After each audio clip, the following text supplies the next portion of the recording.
Welcome back to the channel. In the last video I removed this Subaru engine because it's a knocker. It's got an engine knock. So today we're going to do a little detective work and see if we can find out why.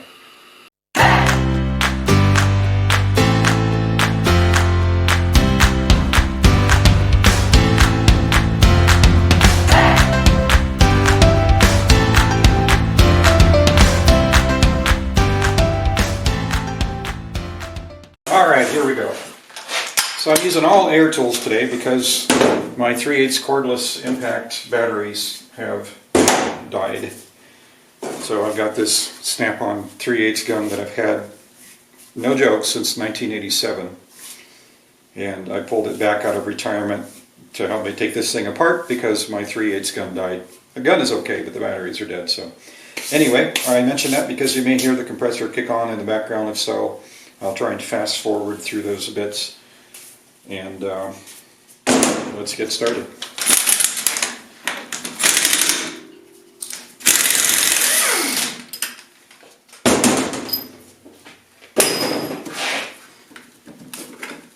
The thing I like about imports is they don't press the balancers on the engines, most of them that I know of.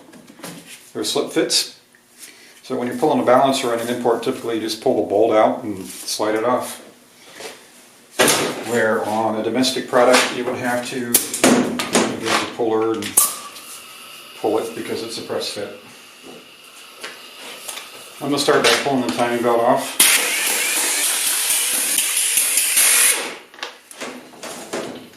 You might think that's water mist coming out of my gun. That's actually oil. This gun's been in the bottom drawer for years and years and years, so I gave it a thorough oiling before I started using it again.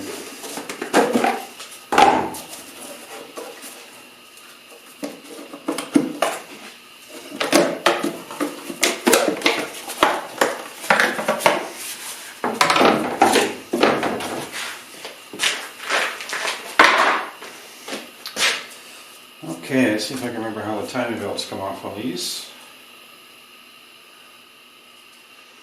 This is our tensioner here.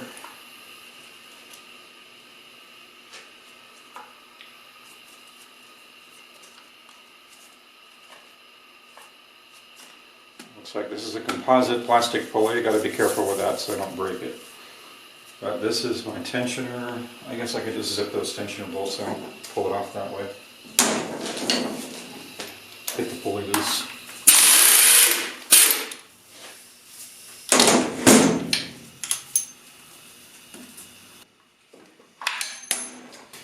Some Subarus are benders, and you can get valve to piston contact. I honestly don't know if this single overhead cam motor is or not yet. I will, I'll look it up, but for now I'm just going to zip it apart so I can find the source of the knot.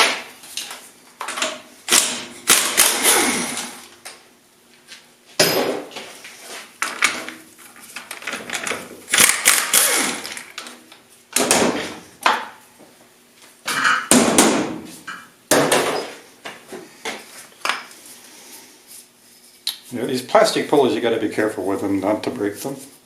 They're kind of fragile.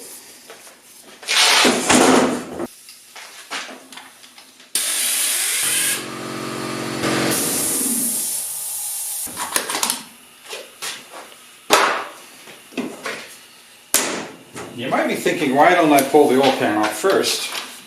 And the simple reason is, I'm kind of hoping that I'm on the wrong path with this thing and it's actually a top end noise. So if I pull the valve cover off and I find a misplaced rocker or something along those lines, it'll make me a happy camper.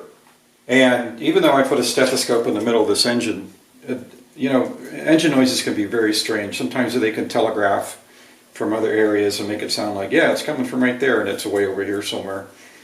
So I've kind of seen that before.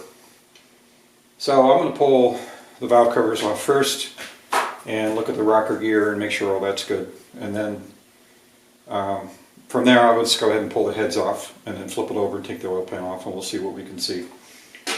These idlers and gears, you kind of have to be careful. Sometimes these will be reverse thread.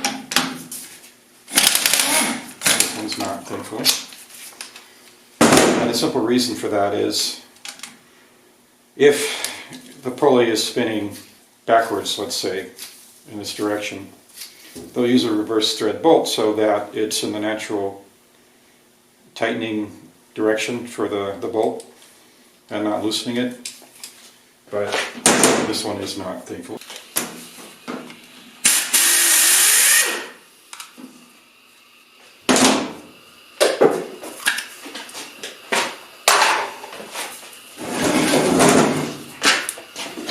Much easier to take the valve covers off when it's sitting on a bench.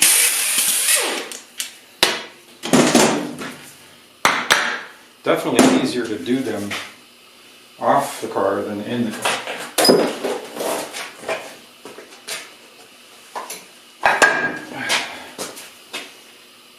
And I'm not seeing any obvious problems with the rocker gear on this engine. That was a little bit loose. I don't know if that's excessive or not. These are adjustable. They can be adjusted. It should be adjusted periodically.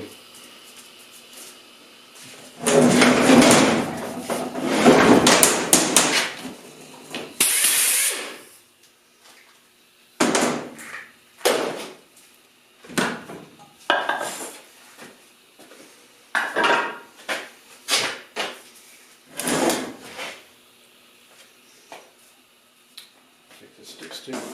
Pull out.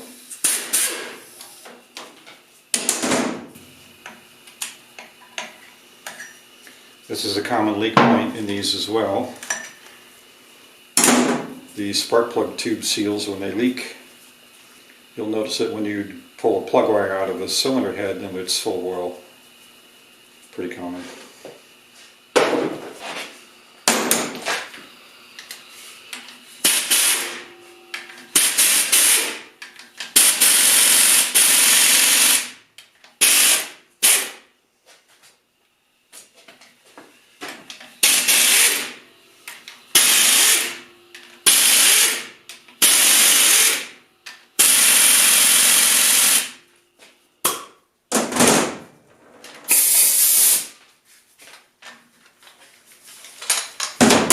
Your other 12mm.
Same bolt.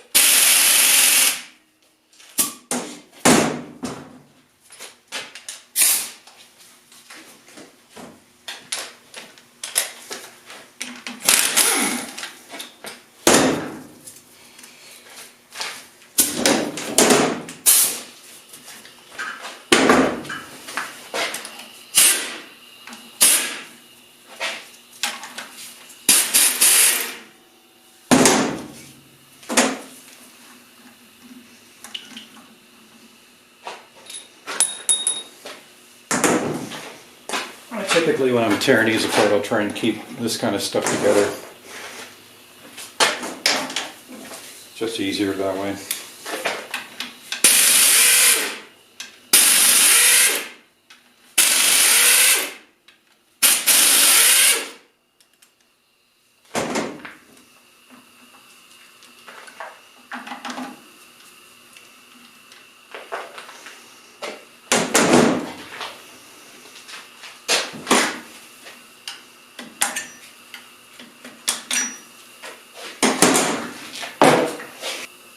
Alright, let's see.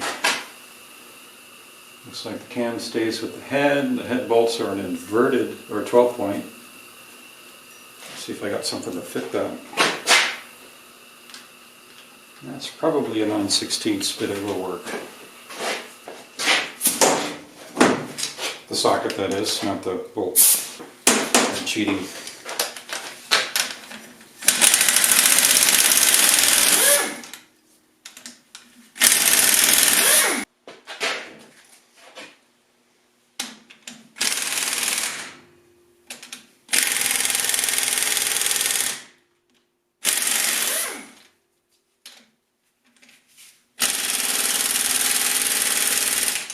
That is on there.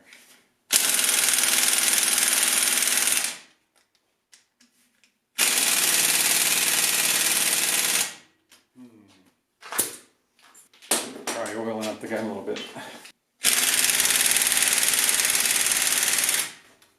Alright.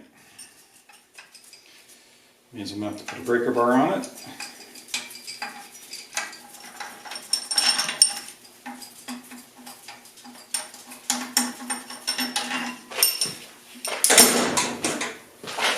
This gun's rated at a lot of foot-pounds. I can't remember the exact number. 600 or 700 foot-pounds, I believe. But head bolts are typically very long.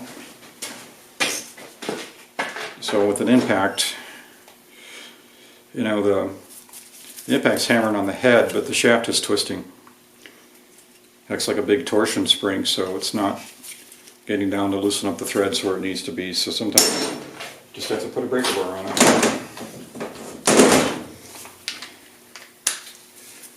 Or in my case, a big torque wrench.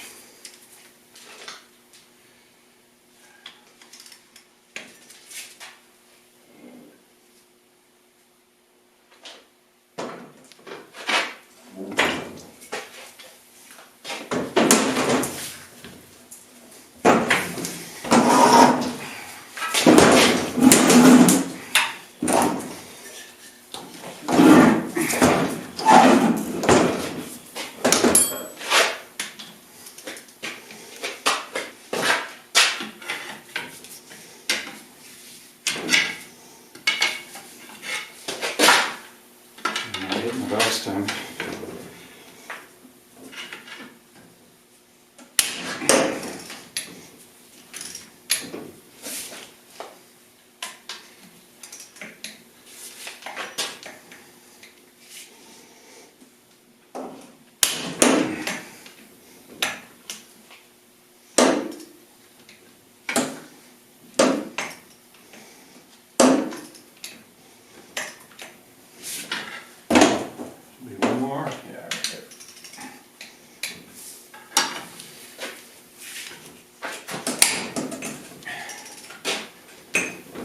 And straight torque breaks it free, which I have seen before. And yes, I'm using a 9/16 socket on a 14mm bolt, which isn't the best of plans because a 9/16 is a little bit bigger than a 14. But I'm getting away with it. And the reason I do that is because I just can't find my 14mm 12 point right now. I know I have one, but it seems to have disappeared. I need a block of wood, but I'll be right back.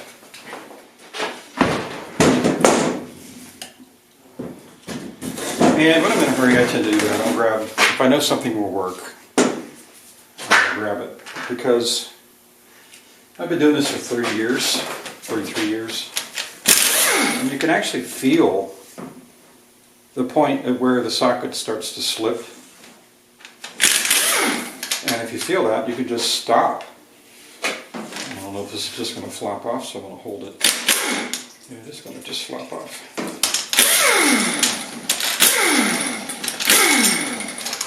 So when you're using a tool that's not really designed for the job that you're doing, you just have to be a little more careful.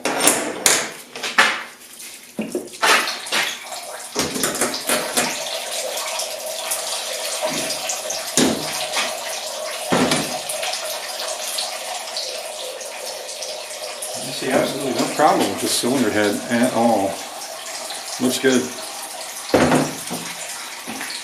Burning evenly, no camshaft wear.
You hear that double snap. It's the head breaking away from the head surface, head of the bolt. And then following that, the threads breaking loose from the block.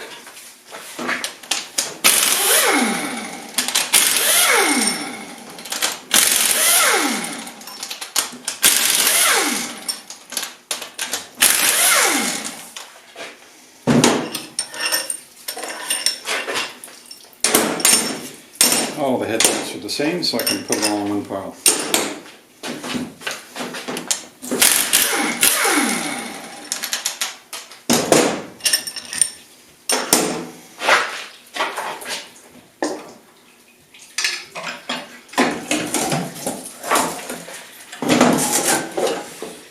Yeah, let's see, I'm going to keep these in order.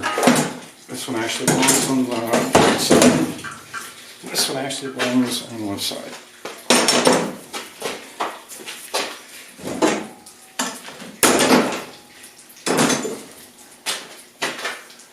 And once again, we just have a little shiny spot there, but that's not an indication of interference. That is just a turbulent spot in the combustion chamber that gets kept clean and shiny. I don't see any marks on this one either, so I definitely have to take the long way home on this one. It's going to be more than just a valve or rocker arm or something like that.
That was fun.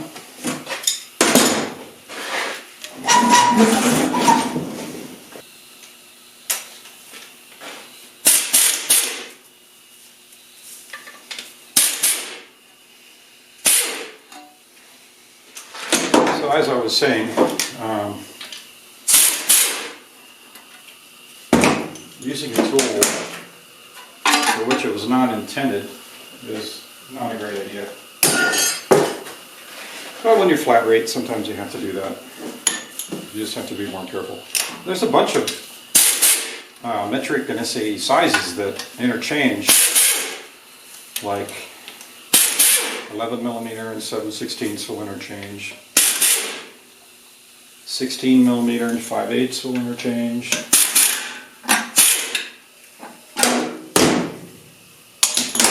Before mentioned 9/16 and 14 millimeter. 8 millimeter and 5/16. They're all very, very close. Throw that in the parts in the bolt box so I know that there's a gasket that belongs there.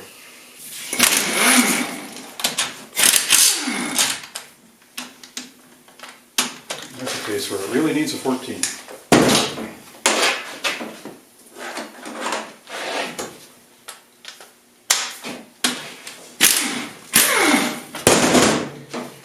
Particular bolts like 13.5 millimeter.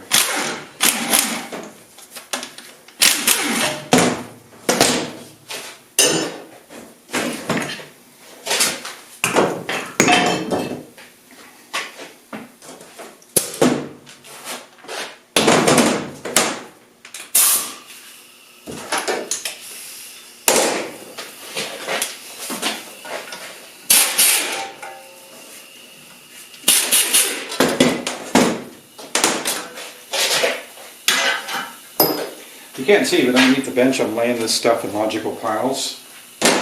Everything that I'm pulling off the left hand of the engine I'm throwing in a pile on the left side. Everything I'm pulling off the right side I'm throwing it into a pile on the right side, or on the right side. Left, left, right, right. Did I say that wrong?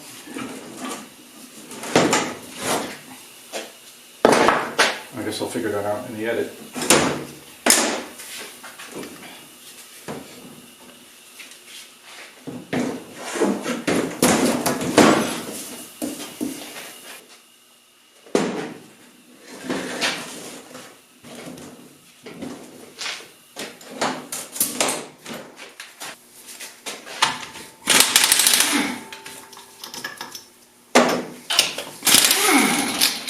So far, none of the items were left-hand threaded. So. And that's, that doesn't surprise me actually, because one of the things about Subarus that I know to be true is Subarus just aren't, they're not fancy. I mean, they're not, definitely not like a German car, like a BMW or a Mercedes. Usually the engineering is just really simple, and Subaru as a company, they tend to, what is that? I don't think that was me, might have been. Subaru as a company, they resist change, they really do.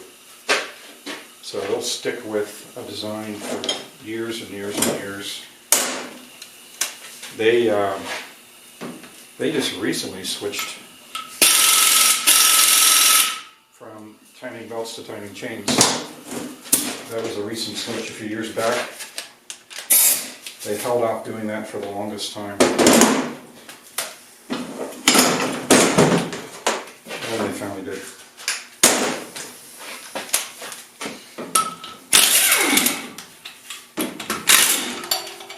And to a certain extent, Toyota is that way as well. They don't change stuff just to change stuff. If it works, stick with it.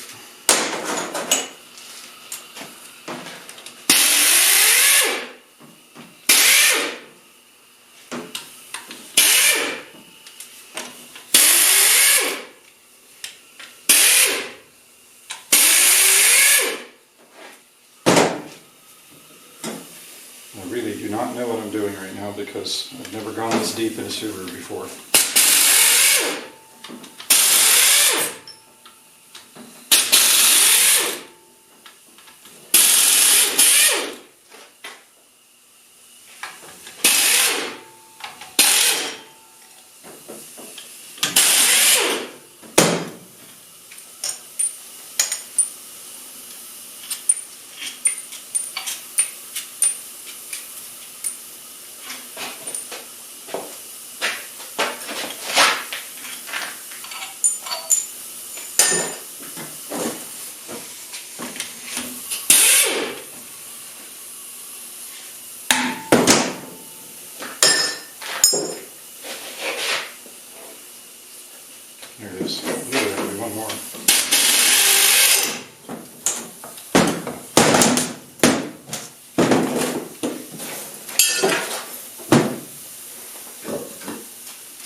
Press punch saves the day.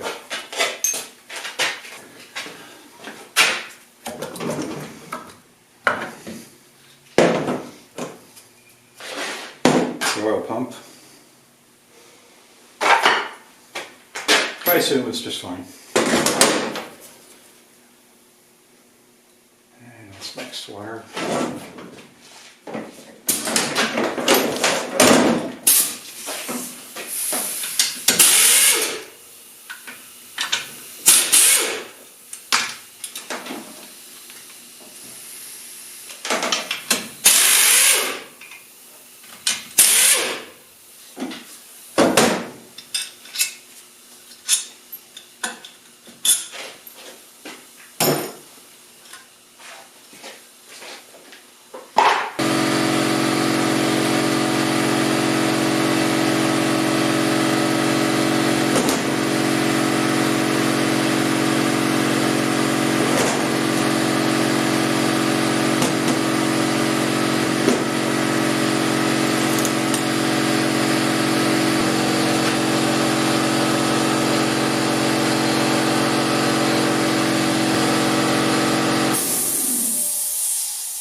Well, these 12-point bolts are becoming annoying.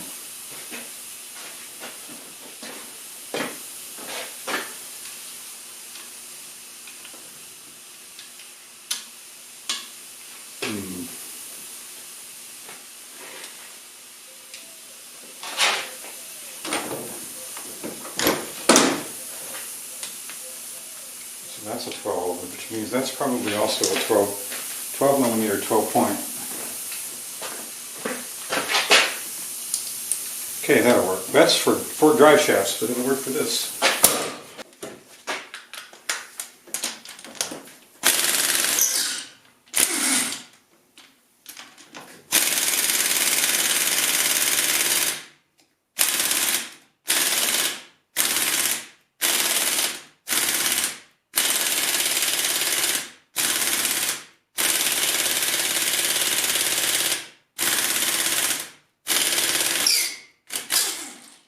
Gotcha.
All right, sit rep.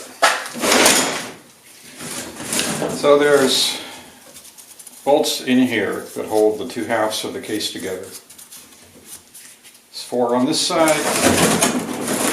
and there are 2 on this side. And it looks like the size is 12 millimeter 12 point, which I don't have. I don't have any 12 points. Well, I take that back. I've got this one, the Ford drive shaft tool, but it will not fit. It's too big around. So it's not going to go in that hole. So I need a very skinny 12 millimeter socket, which I don't have. I have half a dozen 6 points, but the 6 point isn't going to do me any good. So we're going to have to hold off on that until I can get to the parts store and buy a 12 millimeter 12 point. But what I can do is I can go ahead and pull the piston pins out.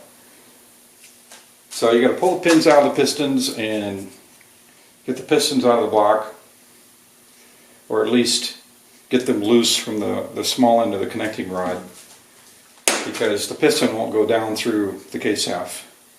There's interference with the case half. It won't go that way. And there's 4 access holes. There's 2 on this side of the block and 2 on this side of the block. Those have to come out.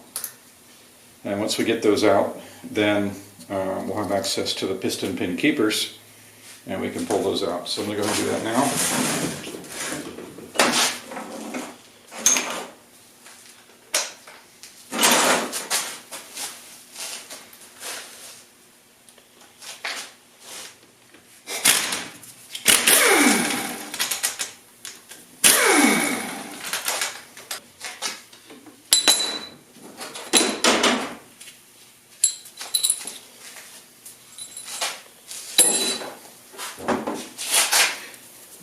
One. To get the other 3 out, it's a 14mm hex. I just made this tool. It's just a 14mm bolt. Actually it started out 15mm, but I ground it down to 14mm, and then I just welded it to a junk Harbor Freight socket.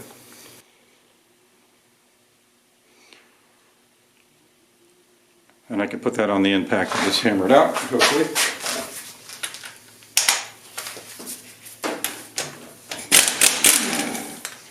It turns out they're not in there very tight.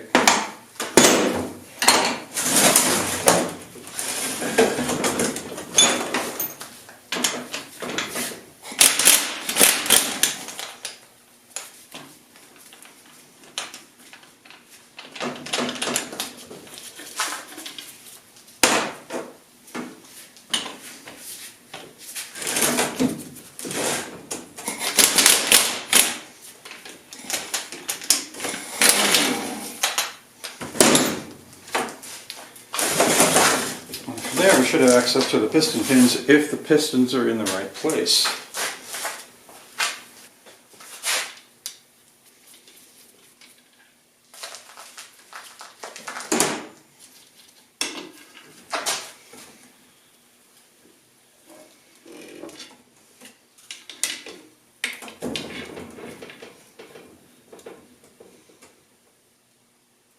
And there's one.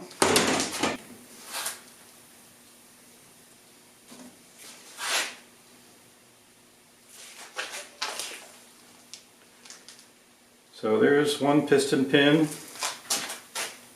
and here's the other. And then to get the other 2 out, I'll have to flip the block around and rotate the crank again and get the other 2 to line up and pull them out.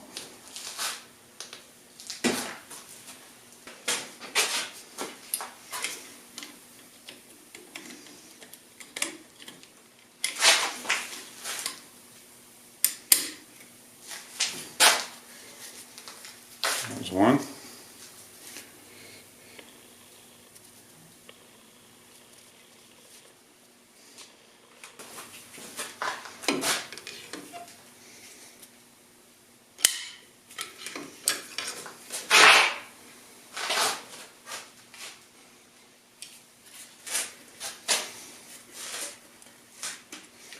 It's out, but it fell into the block.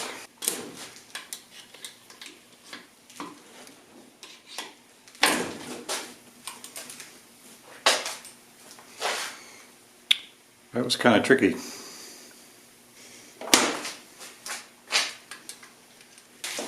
Alright, after a quick dash to the hardware store,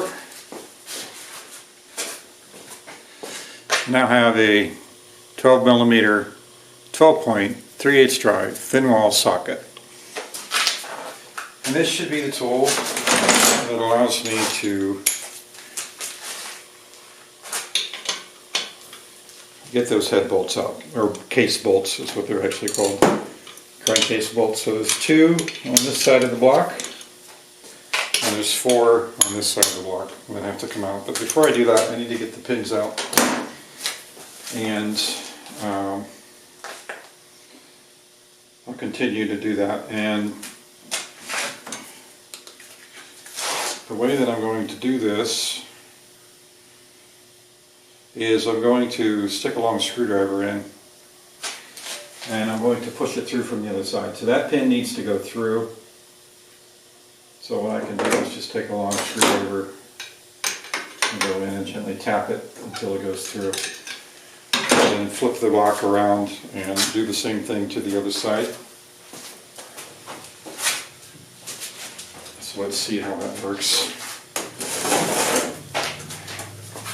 You should be able to see that pin pop right through there.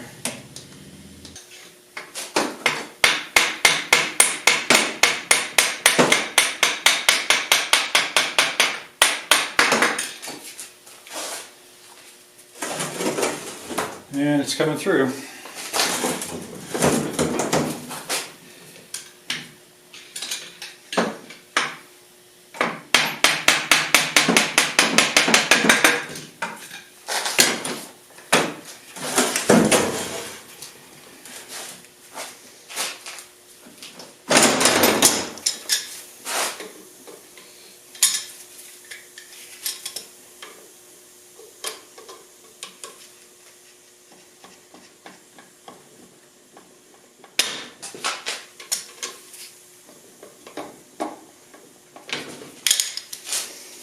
Okay, that's 2 pins that have been removed. We still have 2 more. And I've got 1 keeper that fell down inside the case somewhere that I'll have to find. Before I do any of that, I need to pull these circlets out.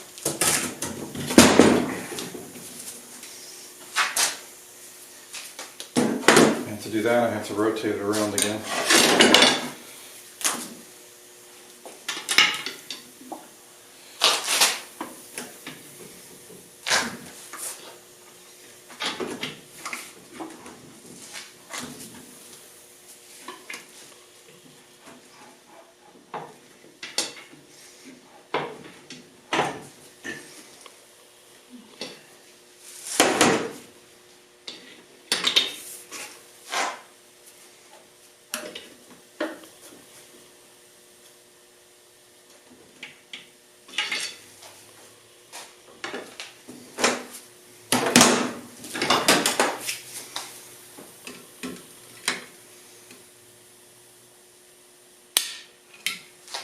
And that one fell down in the case as well.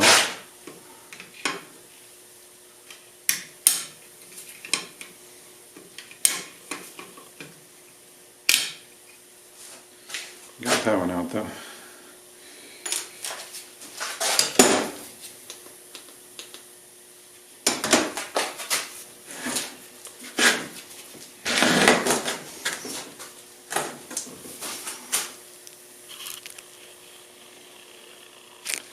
So I'll go behind the block here and I'll tap those through so you can see how this works.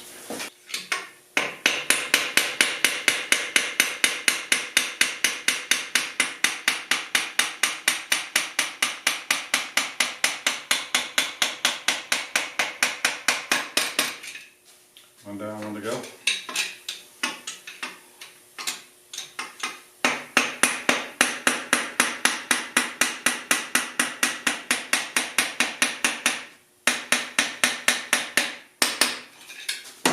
If this was a brand new engine, those piston pins would slide right out, but it's not, so.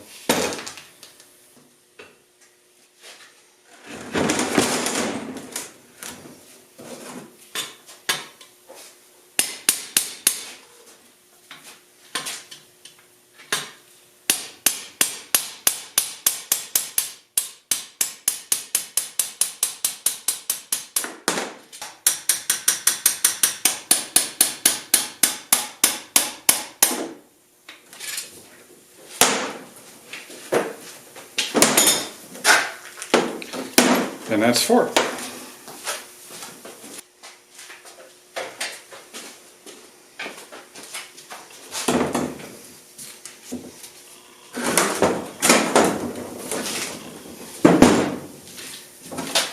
For now, I'm just going to leave the pistons in the block. I could rotate them around and fish them out, but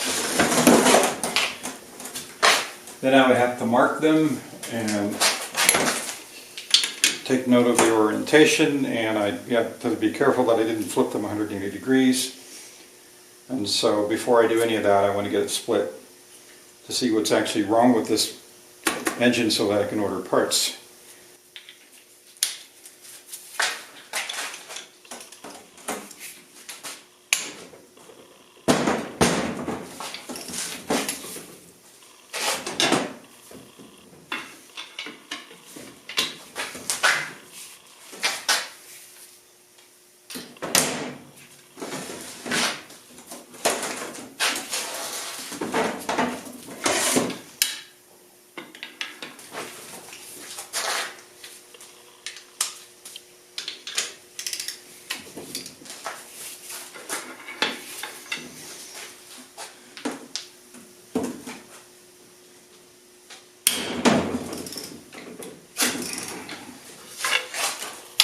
And the cheap hardware store socket held up.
There's two more that I missed.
I certainly hope I got them all.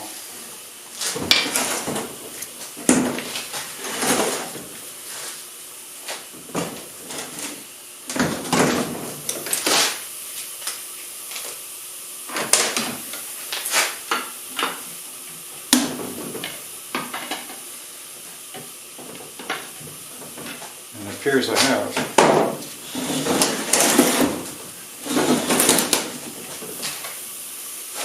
When you're splitting these cases, you never want to go down in the seam and pry, because if you do that, you're going to ruin the case.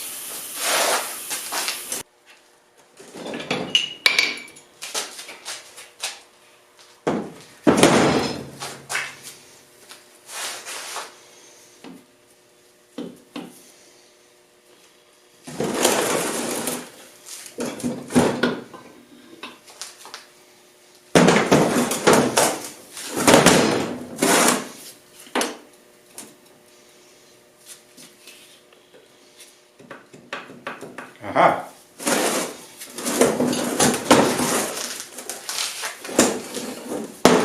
Well, this is number one, and you can see that it is way loose. The rest of them aren't like that. So let's go and zip the bolts out of that and see what actually happened.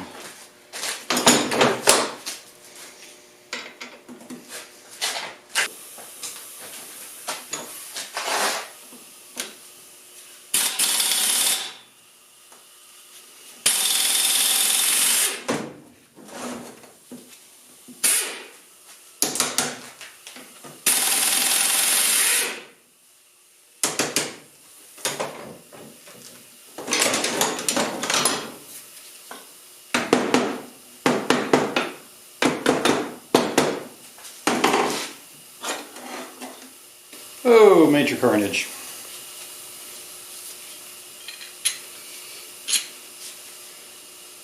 But once again, the rod just might be okay. It is discolored a little bit. You can see this has been getting hot, but it didn't get so hot that it would turn blue. So I'm going to have to go in here with a mic and mic this inside diameter and see just how bad it is. I might be able to have these rods reconditioned or even recondition them myself and reuse them. But the crankshaft is completely hosed. This is all that's left of my bearing. So that's what's left of the bearing.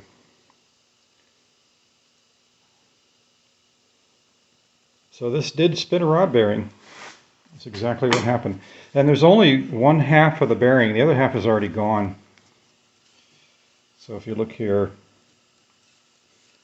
I only pulled one half of a bearing shell out. The rest of it is just not there. It's not in the rod. It's not on the crank journal. It's MIA. So it probably ended up in an oil filter. The remnants of it. So this crank will not be able to be reused. It probably could be remachined and welded, but I'm not going to do that when cranks are only about $350. I'll just get another crankshaft and put in it. The mains don't look too bad.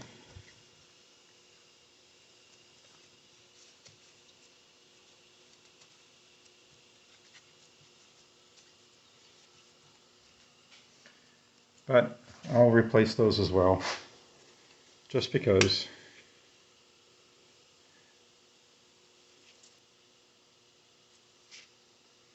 I can't tell if this is a standard bearing or not, but we'll figure that out.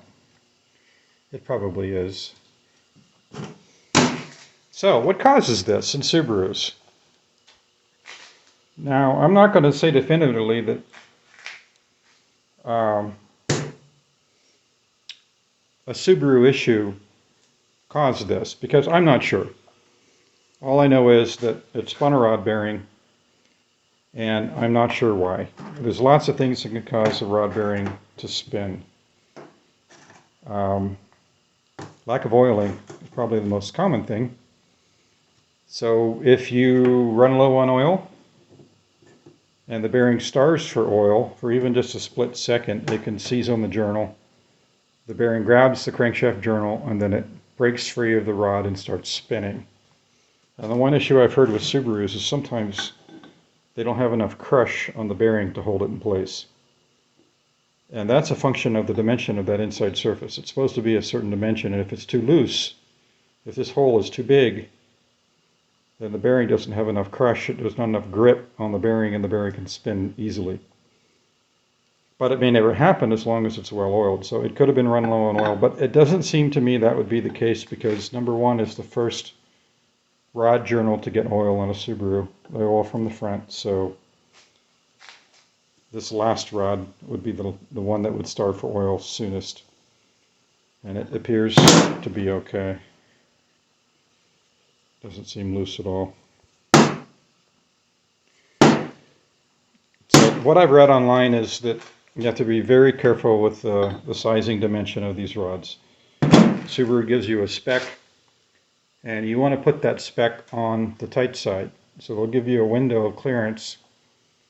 You want that clearance, that final clearance, to be on the tight side of that window. And that's what I'll have done to these. I'll either send them out and have them done, or if they're close, I may just do them myself. You basically just sand on the cap to reduce that dimension a little bit, and then you can hone it to get it back round again. But I really don't have the equipment to do that. I have the ability to mill the cap down just a little bit, a thousandth or two, and if that's all it takes, I'll do that. But if I can, if it's any more than that, and they're all four bad, I'll just send all four down to the local machine shop and have him deal with it. But that's definitely what happened. It definitely spun a bearing, started knocking. I'm definitely going to buy a crankshaft, but these crankshafts seem to be about $350, so it's not too bad. And then I'll either have to replace or resize the rods. I believe that I could reuse the pistons because there doesn't appear to be any ridge at all in the cylinder. I'd be willing to bet if I wipe that down, I can probably still see crosshatch.